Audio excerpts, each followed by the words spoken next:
Kasika ny LFR moa zany amin'ny maha-technicien antsika ma-ingénieur agronome antsika dia namakitsika an'io loi de finance rectificative io misy zavatra be dia be tena hoe tokony ho atao vaindohan-drahary tokony ahitsy ao anatin'io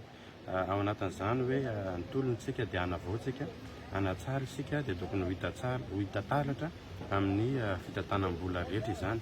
satria nahoana ho isika raha mijery ao anatin'io loi de finance io dia ny ataontsika hoe ny secteur d'activité productif rehetra na hoe ireo sehatr'asa mamokatra ao anatin'izany ny fambolena sy ny fiompiana ny jono ny élevage ny varotra sy ny sisa ny industrie dia manodidina ny fito faingo enina isan-jato ao ny teti-bola natokana amin'izany raha mijery indray tsika nefany aty amin'ny ataontsika hoe tsy mamokatra fa ao anatin'izany ny fitantanana-draharaha-mpanjakana ny androm-panjakana rehetra miangatrany amin'ny présidence ny assemblée ny primature sy ny sisa dia manodidina ny telopolo faingo enina amin'ny telopolo isan-jato izany dikan'izany dia zao lasany amin'ny secteur d'activité non productive ny vola zany hoe any amin'ny sehatr'asa tsy mamokatra ny tena andaniantsika ny vola betsaka indrindra isany miteny la vola tena goavana tsy tokotsoforoana ao anatin'izany ny ministère en finance izay mitelona 18 faingo roa isan-jato ny teti-bola atelon'ny ministère io daholo nefa ny vola rehetra dia efa saika na kisaka nakany amin'ny ministère tsirairay avy ny fandaovana karama nefa izy mihinana teti-bola goavana be sahala amin'izany ny tiako resahana ao anatin'izany dia zao raha mieritreritra fampandrosoana isika mieritreritra famoronana azy isika mieritreritra fandrosoana isika dia mieritreritra isika hoe ao anatin'ireo sehatr'asa mamokatra ireo tahaka ny fambolena ny fiompiana ny jono sy ny maro samihafa ny tokony ampiasantsika vola betsaka tsika nefany ao anatin'ny fiompiana ohatra dia aotra faingo ray isan-jato ny teti-bola no atokantsika ho an'izany ministère ny fiompiana izany raha miresaka isika hoe ministère ny jono dia aotra faingo valo amby roapolo isan-jato zany hoe aotra faingo roa isan-jato ny vola atokantsika ho an'izany jono izany raha miresaka isika hoe ny agriculture ao anatin'ny globalité dia 5 faingo enina amin'ny 50 isan-jato no atokantsika ao anatin'izany nefany ary amin'ny fitantanan-draharaha-mpanjakana zany hoe tafiditra ao anatin'izany ny andaminy teny fividianana fiara ny fandehanana andreny karaman'ny androm-panjakana sy ny rehetrarehetra ireny dia mandany volontsika telopolo faingo valo amin'ny telopolo isan-jato andanina amin'izany telopolo izany dia hoy izy hoe raha fampakarana ny PIB aloha zany resantsika raha fampakarana ny économie nationale ny resantsika raha fampitomboana ny arikarenantsika ny resantsika raha ataontsika hoe famoronana asa ho an'olombelona izay miasa sy mivelona eto Madagasikara no resantsika dia tsy hita taratra ao anatin'io loi de finance io izany fa tsisy resaka fandrosoan'ny économie io loi de finance io fa hiteraka fahantrany andray ary satria lasany amin'ny tsy mamokatra ny vola ahafahany mamokatra tena manodidina 700 ihany no natokana ho azy any 300 isan-jato lasa any amin'ny tsy mamokatra daholo. Nanao teo ny resaka présence ny solombavambahoaka manoloana makasika an'izay. Isika rehetra mahalala fa tena misy fiovana lehibe ataon'ny firenena na amin'ny fahavitsiana manaraka fivoriana na amin'ny fandraisana anjara amin'ny travaux de commission ny lalàna rehetra izay nolanina tato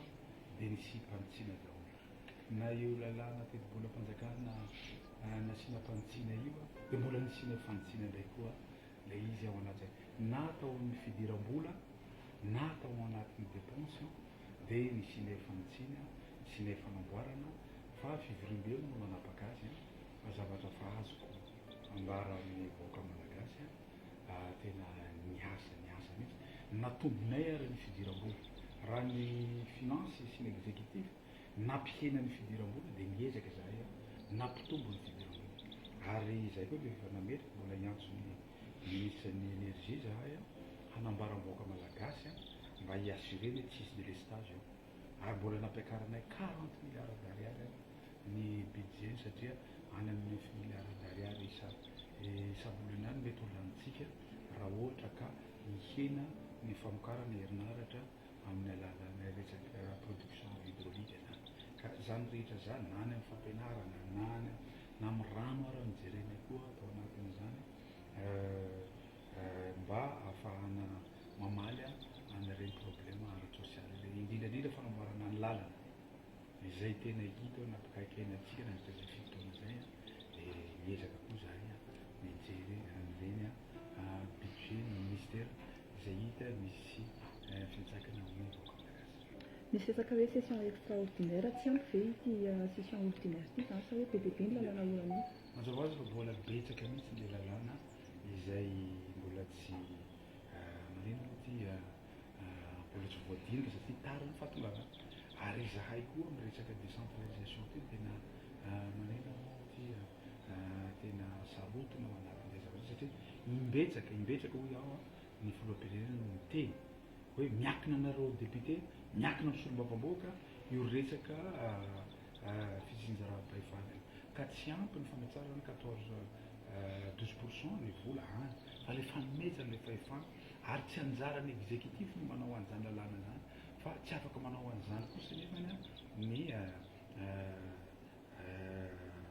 ny exécutif raha tsy manana lalàna fehizorotsika dia voatery zareo manao lalàna momba an'io décentralisation ka dia tsy mety hiditra amin'ny lalàna fehizoro fa misy commission natsangana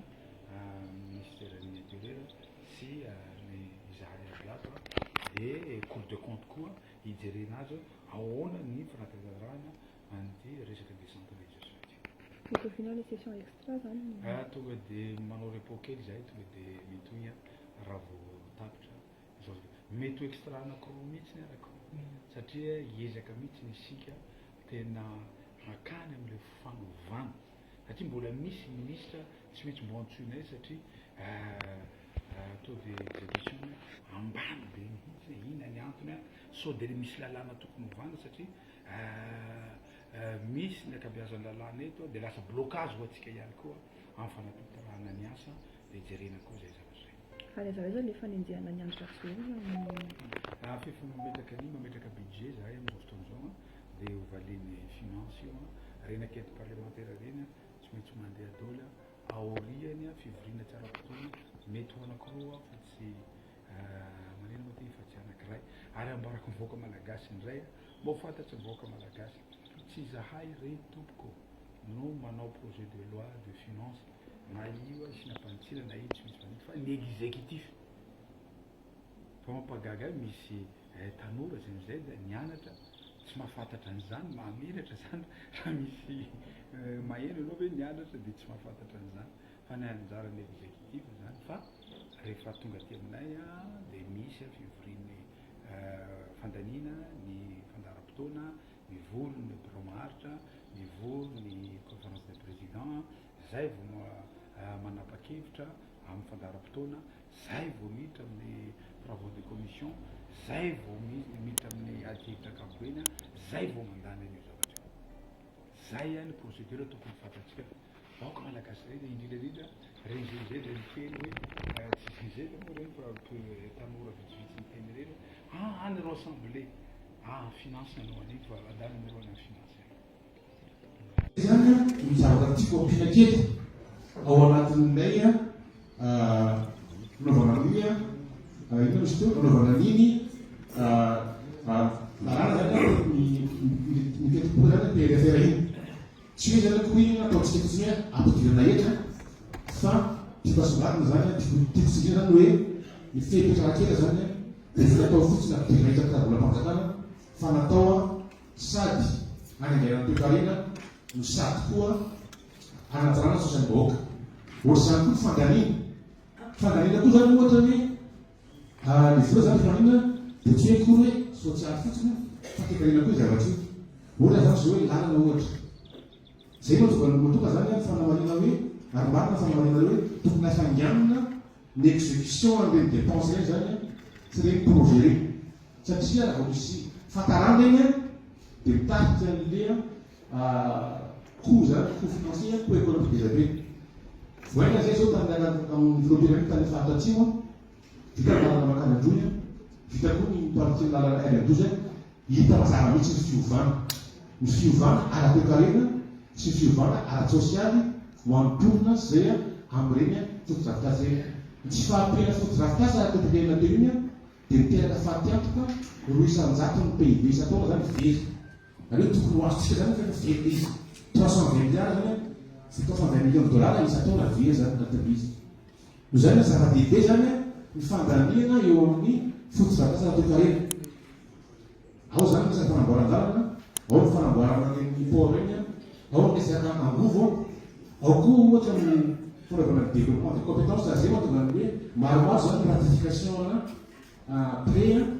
projet ataony miaraka amin'ny bailleur de fonds izay mbola angatahana koa zany ny fanaovana ratification raha satria aona miantraika amin'ny vatana zany eo amin'ny lafina toekarena zany lafina sosialy. Fa izitsika zany ny fahatarana lehibe eo amin'ny fandaniana zany na hoe l'exécution de la dépense ny tena miteraka fahatiantoka zany nafatsika zany tsika zany lasa hoe moraty zany tsika hoe tsy tranatsika zany tsika zany tsara zany misambotra amin'ray le zavatra azo arotana ampandrosana toekarena. Izay moa zany ezaka goavana zany zay atao amin'ny ministère zany sy gouvernement mihitsy le hoe atao zay nafanganana ny exécution de dépense indrindra fa reny projet zay miaraka amin'ny pamatsy volet satria misy izay fatarana goavana zany izy.